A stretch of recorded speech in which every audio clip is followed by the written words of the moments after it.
Avertissement. L'émission qui suit est une émission payée par ses commanditaires. Les propos tenus sont ceux des intervenants participant à l'émission et ne reflètent pas nécessairement les opinions des employés et administrateurs de VIA 95 FM. Bienvenue à l'émission Deux gars, une Bible. Deux gars, une Bible. C'est deux gars en mission pour faire connaître le vrai message de la Bible.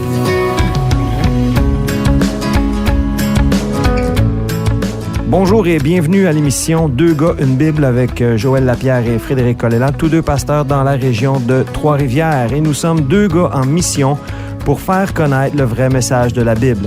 Donc, depuis 2 semaines, on est en train de répondre à un article de Richard Martineau qui est paru dans la presse le 25 août dernier, qui s'appelle « L'esclavage de la foi ». En fait, c'est la foi comme esclavage.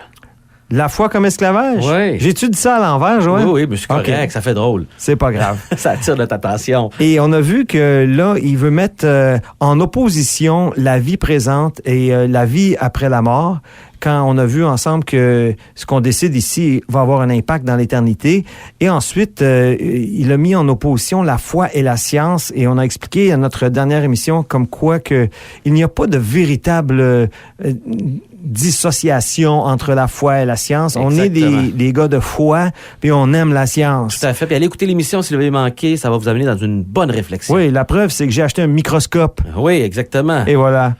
Et donc, aujourd'hui, il continue dans un autre de ses points dans lequel il dit « Tu as un problème avec la religion quand tu crois que la loi de Dieu est plus importante que la loi des hommes. » J'aimerais à ce point-ci là, juste souligner un point qu'il y a en commun dans toutes ces déclarations-là, Frédéric, et que je trouve particulier. C'est de voir comment que il met en opposition, de manière injustifiée, 2 bonnes choses à chaque fois. Mm-hmm. Et pour en discréditer dans cette tension-là, un des 2. Mm-hmm. Alors que c'est pas obligatoire, mais pas du tout. Dans ce cas-ci, il va mettre évidemment de côté la loi de Dieu. Il va mettre de côté la foi au détriment de la science. Ici, il met en opposition des choses qui sont en réalité complémentaires, ou on pourrait dire qu'ils se chevauchent en réalité, et qui ont chacun leur place, et qu'il faut respecter, mais qui ne sont pas nécessairement en contradiction. Et c'est là une des erreurs de son raisonnement, de mettre cette opposition-là dans chacune de ces déclarations-là, et les émissions permettent de voir justement cette polarisation qui est inutile. Oui, et puis le but de la loi, c'est de gouverner les humains. On a besoin de la loi, c'est pour ça qu'on a besoin de la police. Il n'y a pas un centre d'achat qui va laisser les caisses libres, avec personne pour vérifier, simplement sur la confiance que le gens qui achète un article va simplement payer son dû à la caisse, donner l'argent dans la caisse et prendre le change exact lui-même. Tu verrais-tu le chaos, là? C'est plutôt rare, mais j'ai tombé sur une situation l'été passé à l'île du Prince-Édouard où il y avait un endroit qui vendait, écoute bien, là, c'est spécial, il vendait du miel dans un bout d'une rue et les gens pouvaient déposer leur argent dans une petite caisse qui s'ouvrait pas. Ouais. Et ils prenaient leur pot de miel, puis il y avait la liste des prix à côté, puis ils refermaient l'armoire. C'était sur le bord du chemin. Mais écoutez, ce n'est pas la norme. On est à l'île du Prince-Édouard. Ouais, mais tu me fais penser, je suis allé en 2012 à une place qui s'appelle Minden, en Ontario. Puis c'est une rivière aménagée pour le kayak d'eau vive. Et il y a un beau camping, là, mais il n'y a pas un chat.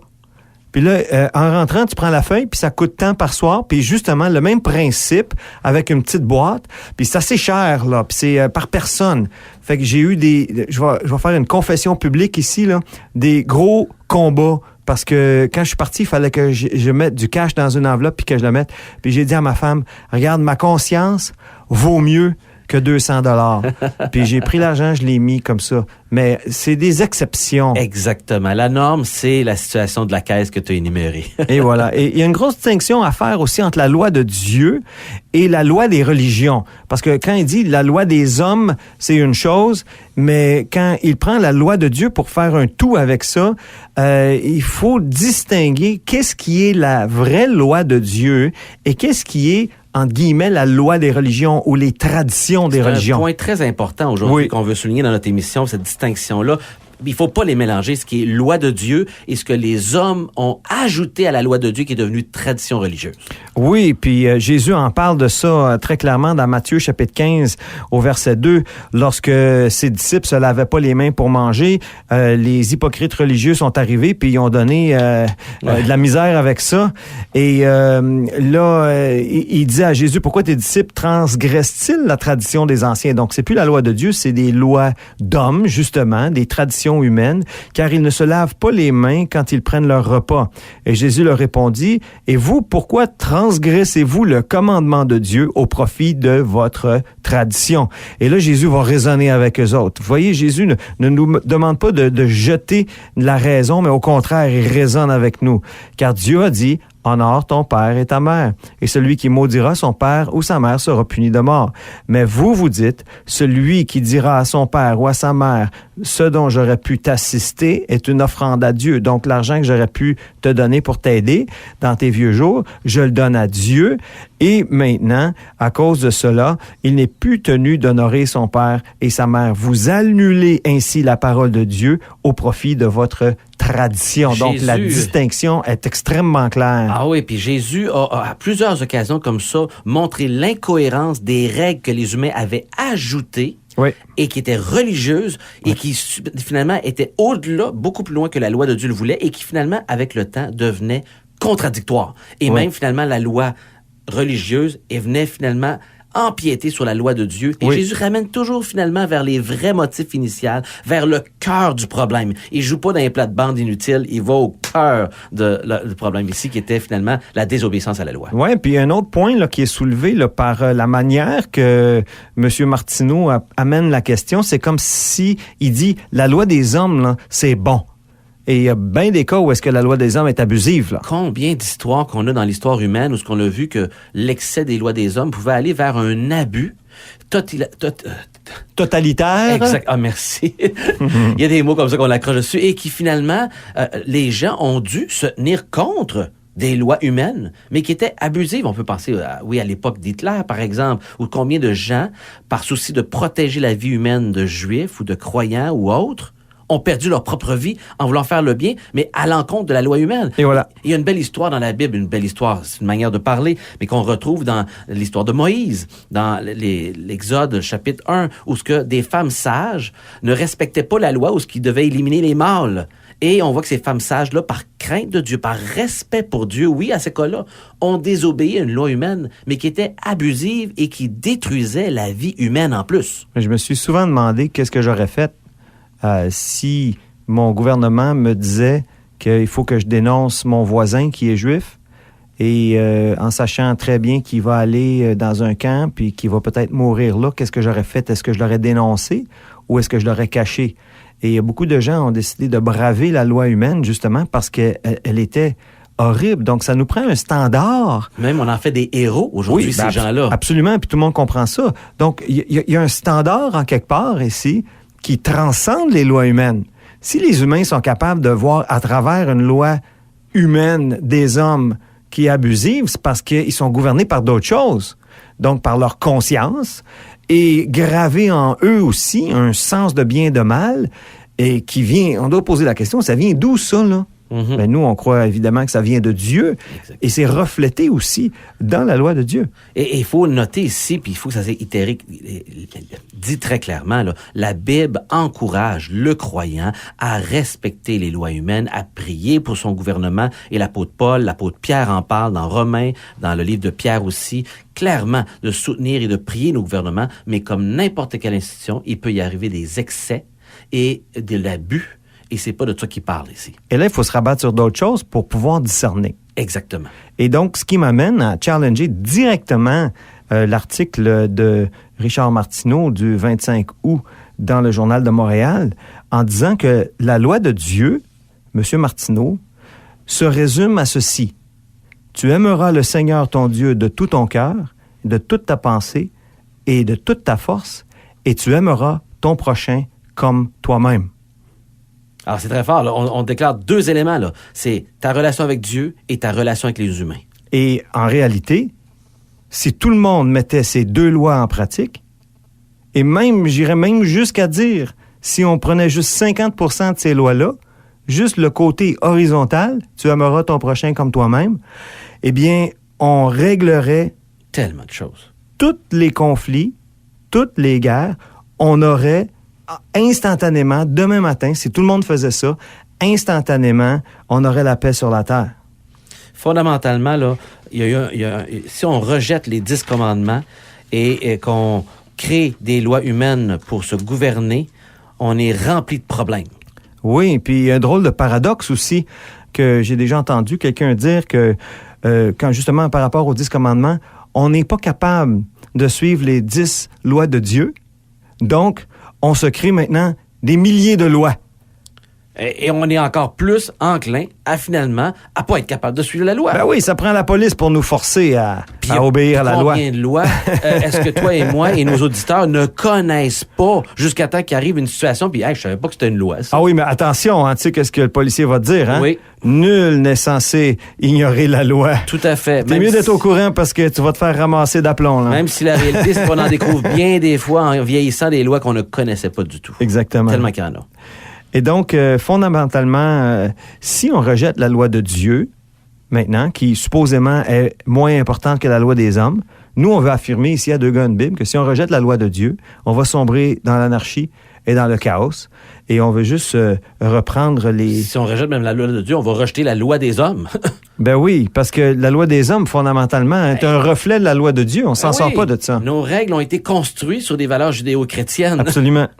Et vraiment, les 6 commandements, ici, il y a les 4 premiers commandements qui concernent la relation avec Dieu, qui sont importants aussi, mais on veut focuser sur les commandements horizontaux ici. Joël, je ne sais pas si tu veux les partager. On les connaît assez bien. Honore ton père et ta mère afin de jouir d'une longue vie dans le pays que Dieu te donne. Tu commettras pas de meurtre.